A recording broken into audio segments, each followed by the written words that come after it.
there's a ton of companies out there who are trying to take your money to do some of this for you. And as a small business, it's gonna kill you. What's up, everyone? This is episode 2 of Behind the Box, where we show you the behind the scenes of starting an outdoor company. My name is Murray. I'm the founder of Hele Outdoors. We make a sleeping platform and storage system for car camping. The Hele Box is a lightweight car camping system that fits in just about any vehicle on the road. Now, how does it do that? With these adjustable legs. This helps you cover over any obstacles in your vehicle, set your height higher for more storage or lower for more headroom. Now, the carrying case on the Hele Box also doubles as a storage system and slides right underneath the platform. So once you get your platform set up, load it up with all your other car camping gear, and just slide it right underneath. The Hele Box is loved by thousands of customers. We've got over 150 5-star reviews on our website, so check us out at heleoutdoors.com. The first thing we're gonna do is go back to the old video and answer some of the comments that people left about starting the company, how we did it, and some of the challenges we faced. From there, just open up free form. If you've got questions about the business, how we started, how we're rolling, what you wanna find out, and how, because you wanna start your own business, put that in the comment section and we'll answer it for you. So the first question we're gonna answer from the last video was, what does direct procurement of materials look like, and how does that fit into the manufacturing process to meet customer orders? So essentially you're asking, where do we get our materials from, and how does that work its way into the assembly of the Hele Box and shipping to fulfill orders? So here at Hele Outdoors, we hand assemble every single Hele Box, right here in our warehouse. That's where we build, pack, ship everything. But we get our materials globally. So there's some parts that come from the US, some parts that come from Asia. They all make it here to our warehouse. Once it's here, we consolidate it, put the right parts together on our rigs and jigs to help us assemble the frame, the toppers, and then pack them all up and ship them to you. Now, we decided to do this for 2 reasons. Number one, being able to source the materials from overseas helps reduce costs, even with the tariffs, for the end consumer, but being able to assemble them here makes sure that you as the consumer, the customer, get a solid product. One thing we didn't want to do was source and build the products overseas because a lot of the times that leads to defects, issues, and at the end of the day, you getting a product that's not solid. Customer satisfaction is the biggest area of focus for me as the owner here. I want to make sure that you're stoked, I'm stoked, everyone's stoked. So by being able to get the products from overseas, but then spend the money here in the US and hire US workforce to actually assemble, package, and ship everything, kind of creates this happy medium, right? Where the parts aren't super expensive. I mean, I wish they were cheaper, but the labor has its own cost as well, and it kind of meets in this middle and helps us get to our price point.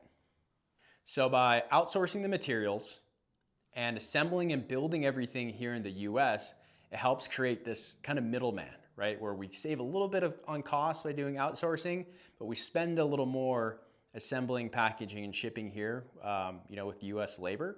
But at the end, it gives you this awesome product that's solid and ready to rock when it shows up at your door. Question number 2 is, how did you start making the components? Did you contract that out or do it yourself? Well, the first prototype of the Hele Box definitely didn't look like the Hele Box we have today. I mean, I guess kind of the nuts and bolts might have. I can drop some images here for you so you can get an idea of what it looked like. And during the prototyping phase, I actually just used readily available materials. So whether that was from Home Depot or pipe and tube fitting sites online, just jerry-rig and Frankenstein some type of idea and prototype of what I wanted the product to be.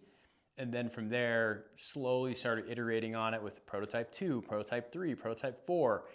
And once I had a solidified idea of, hey, this is how this product should function, here's the adjustments of height that I need based on all the vehicles I've tested with my prototype. At that point, I did go to an actual company to engineer the first telescopic legs and swedge tubing and all those different assemblies. That gave us kind of our golden prototype, if you will. And then from there, once we got that golden prototype, did a ton more testing, few more, tweaks to get it right where it is today. So long prototype process. The short answer is you don't need to hire an engineer straight up front. Odds are you can build whatever product you're looking for just from something from Home Depot, Lowe's, or websites online that can give you the basic fundamental function of a product that you're trying to build in most cases. And then just building on that, making it better. And then once you're ready, go and get that engineered prototype and work your way towards production. All right, question number 3 is, how did you sell your first Hele Box to someone you didn't know? That's an awesome question. I remember when I was first getting into the prototyping stage, and I told myself, man, if I could just sell one Hele Box to a complete stranger, I'll be so happy. My life will be complete.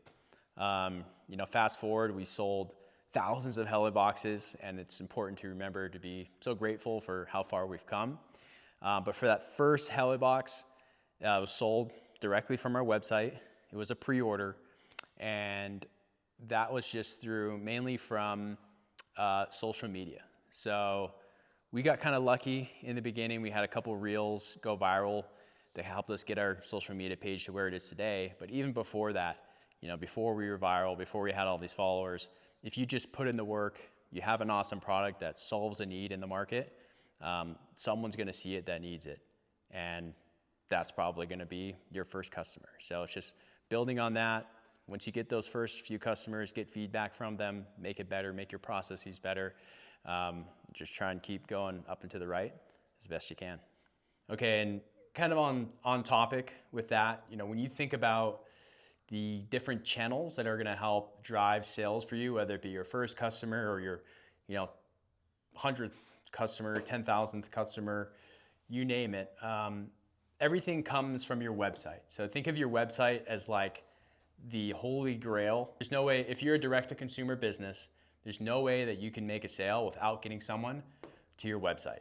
Now, once you understand that, you can then start to think about all the different channels that you have to get people there. So you got social media, that's Facebook, that's Instagram, that's TikTok, spending the time, making sure you're posting at least 3 to 5 times per week. That's easier said than done, especially when you get really busy. It can be really hard, but staying consistent with it. Ads, so we mainly run meta ads. We're now running Google ads. SEO, this is huge. This is organic growth. You don't have to spend $1 to get people to buy your product. There's a ton of stuff we can talk about with SEO and how you can make it better. If you want to see that, let me know in the comment section. PR referral, so thinking about some of those big outlets out there, Gear Junkie, Outside Magazine, those are some of the big publications we've been featured in. And if you want to learn how to get featured in them, if that's another topic of discussion, let me know in those comments. Email. You can use MailChimp. There's a ton of other systems out there for email marketing and building a subscriber list that you can send messages about sales or just information or things coming up with your business and your brand. Branded traffic, and also influencers, right? Getting people your product that can go out there and shoot content with it that will all lead you back to your website. Those are your channels. Work on all of them on a weekly, monthly basis. To make sure that you're driving as much traffic as you can. And then once it's there, then you can start looking at your conversion funnel. How is my conversion? People added to carts, people who make it to the checkout, people who are actually going through and completing checkout. A whole crazy algorithm and beast that goes on here. But that's how you get your first and your millionth customer. It all starts here. And last but definitely not least, when you're thinking about this process, and it just looks like some horrible handwriting on the board right now, it can feel like a lot and it's overwhelming. And there's a ton of companies out there who are trying to take your money to do some of this for you. And as a small business, it's gonna kill you. You do not need to hire someone to do any of these buckets. You can do it yourself. SEO, social media, all these different bubbles. I was self-taught. I watched YouTube videos, blog articles, got fully dialed in and figured out how I can handle all of these channels myself so I didn't have to hire someone else out to do it. And thanks to that, I've become, not a master, but working my way to it on how to handle all these channels. And I'm sure in the future, I'd love to have a marketing team that can take some of this off my back so I can focus on other stuff. But it feels so good as the owner and founder of a business to know that you can control all these variables yourself and you don't need anyone else to do it. You're the direct driver to your sales. And so take the time, learn this, do it yourself, and it's gonna pay massive dividends in the future. That's gonna finish things up for episode 2. If you want more information about any of the topics that I talked about, or you've got a net new topic that you'd like me to speak towards around starting your own business, running your own small business, it can be in the outdoor space or any other space you choose, please drop it in that comment section. And if you need a car camping platform for your vehicle, check us out at HeleOutdoors.com.